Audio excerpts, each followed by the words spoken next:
வணக்கம், எல்லாருக்கும் வணக்கம். இன்றைக்கி நாம் சேர போகிறது கருணக்கிழங்கு காரக்குழம்பு. கருணக்கிழங்கு காரக்குழம்பும் பனத்தக்காளி கீரை கூட்டு. இந்த காரக்குழம்பு கொள்ள கடை சட்டி வச்சுருக்கு. கருணக்கிழங்கு காரக்குழம்புக்கு எண்ணெய் ஊற்றலாம்.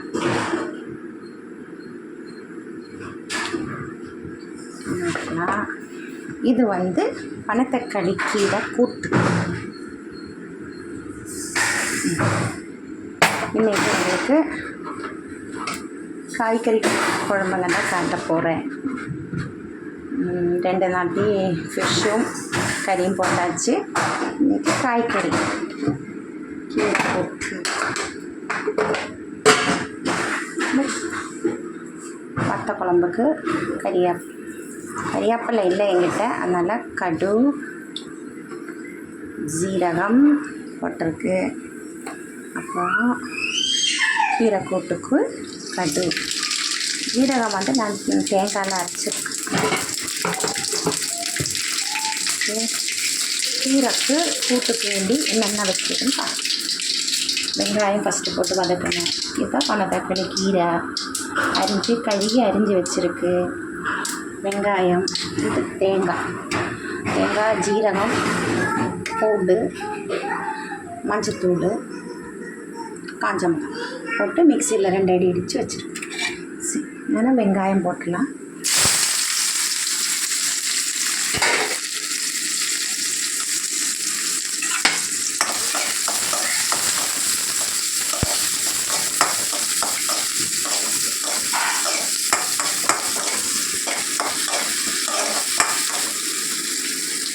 லைட்டாக வதங்கின சேர்த்து தேங்காய் போட்டுடலாம்.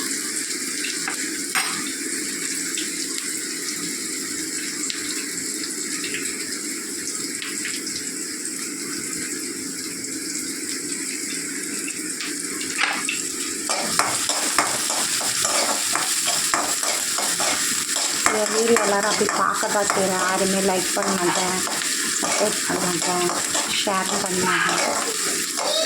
நிறைய பேர் எங்கள் ஃப்ரெண்ட்ஸுங்கெல்லாம் என்ன லைக் பண்ணி விட்டுடுது, பார்த்துட்டு விட்டுடுது. எதுவுமே லைக் பண்ண மாட்டேன்.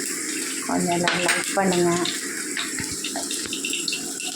இல்லை நம்ம அதில் தேங்காய் போட்டுடலாம். வதங்கிச்சு தேங்காய் போட்டுடலாம்.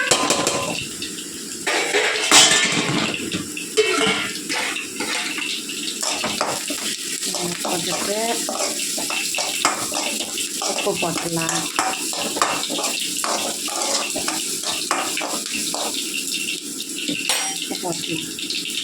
இல்லை நம்ம இந்த வெங்காயம் இது வதங்கிச்சு, கடு வதங்கிச்சு, சட்டினா தான் ரொம்ப லைட்டாகுது.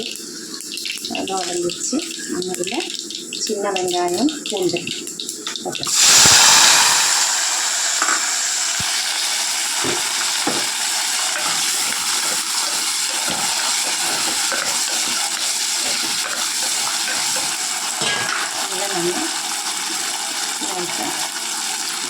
உப்பு போட்டுடலாம்.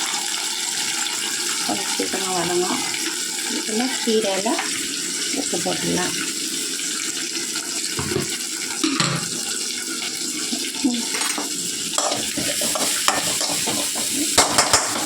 போட்டுட்டு நம்ம இதில் கீரை போட்டுக்கலாம். பனத்தக்காளிக்கெல்லாம் வயிற்று சின்னுக்கெல்லாம் நல்லாயிருக்கும். பனத்தக்காளி கீரை இலை மட்டும்தான் கிள்ளி எடுத்து க்ளீன் பண்ணி லைட்டாக கட் பண்ணியிருக்கேன். ரொம்ப கட் பண்ண வேணும், லைட்டாக தான் கட் பண்ணிடுவேன். வதங்காமல் சரியாயிடும்.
கொஞ்ச நேரம் மூடி வச்சுக்கலாம்.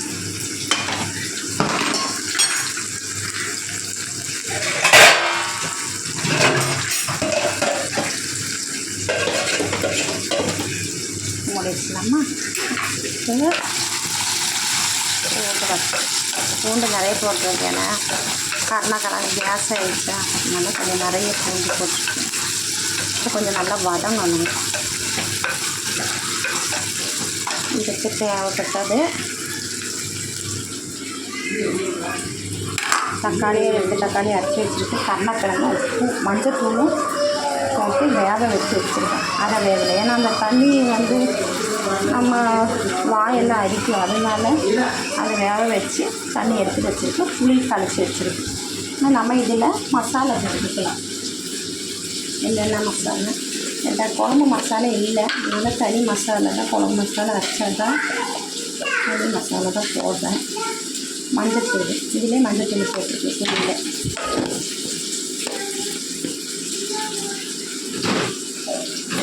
மஞ்சள் ஸ்பூன் ஒரு 1/4 ஸ்பூன் போட்டிருக்கு. இன்னும் மிளகாத்தூள் 1 ஸ்பூன். ரொம்ப காரம் வேணாம், காரமாக இருந்தது மிளகாத்தூள், அதனால 1 ஸ்பூன்.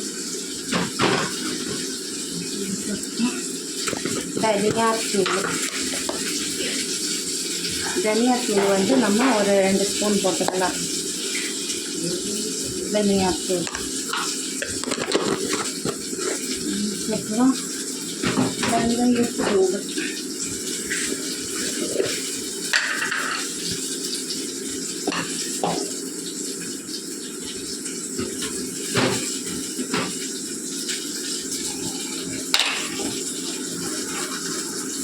வெந்தயத்தூள் ஒரு 1/2 ஸ்பூனு போட்டு வெந்தயத்தூள் இவ்வளோதான். நல்ல வெங்காயம் நல்லா வதங்கின அப்புறம் தக்காளி போட்டு ஊற்றிக்கலாம். நம்ம தக்காளி ஊற்றிக்கலாம்.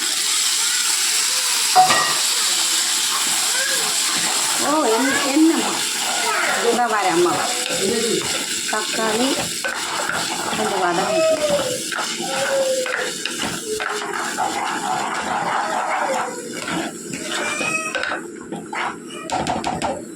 குழம்பு கொஞ்சம் திக்னஸ் கிடைக்காது. தக்காளி அரைச்சி ஊற்றிருக்கு. இப்போ குழம்புலேயும் தக்காளி அரைச்சி ஊற்றினா கொஞ்சம் குழம்பு திக்னஸ்ஸாக இருக்கும்.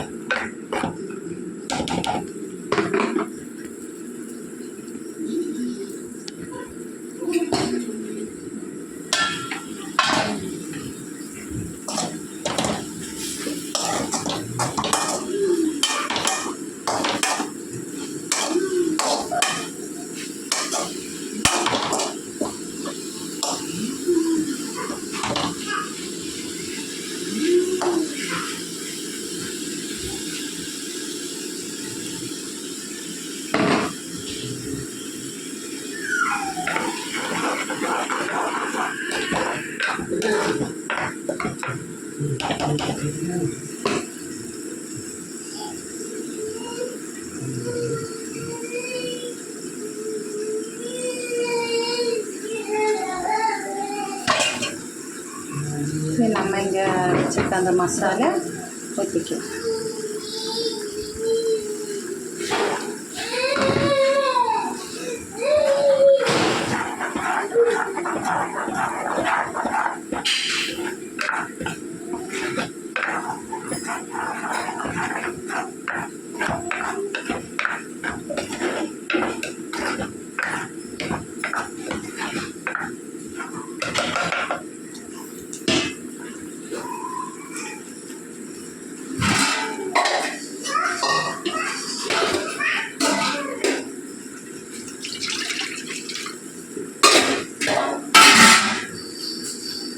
நல்லா அதை பச்சை வாசனை போட்டு நம்ம அந்த காய் போட்டுக்கலாம். கருணக்கிழங்கு போட்டுக்கலாம்.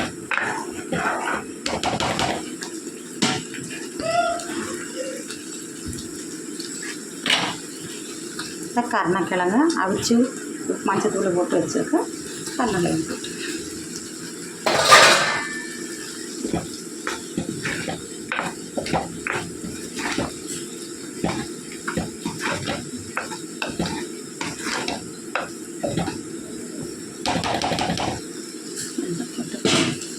நம்ம அதில் தேவையான தண்ணி ஊற்றிக்கலாம் குழம்புல.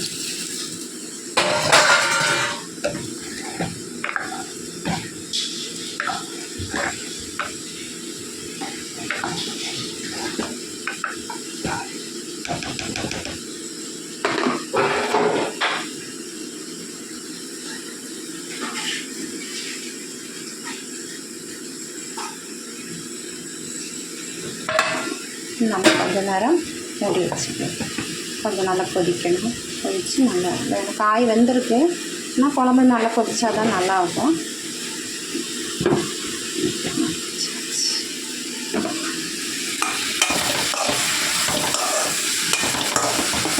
ஆயிடுச்சு.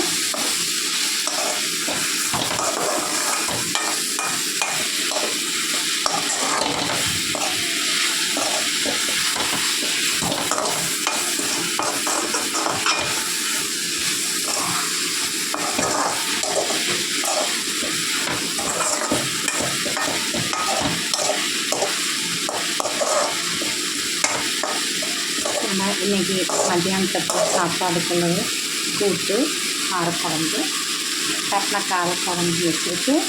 பனத்தக்காளி கூட்டு. இன்னும் லஞ்ச் டைமில் முட்டை ஆம்லேட் போடுவேன். அப்போ நான் உங்களுக்கு திருப்பி இதோட பேலன்ஸ் போடுறவங்களுக்கு லைக் பண்ணுங்கள், சப்ஸ்கிரைப் பண்ணுங்கள், ஷேர் பண்ணுங்கள். தேங்க்யூ.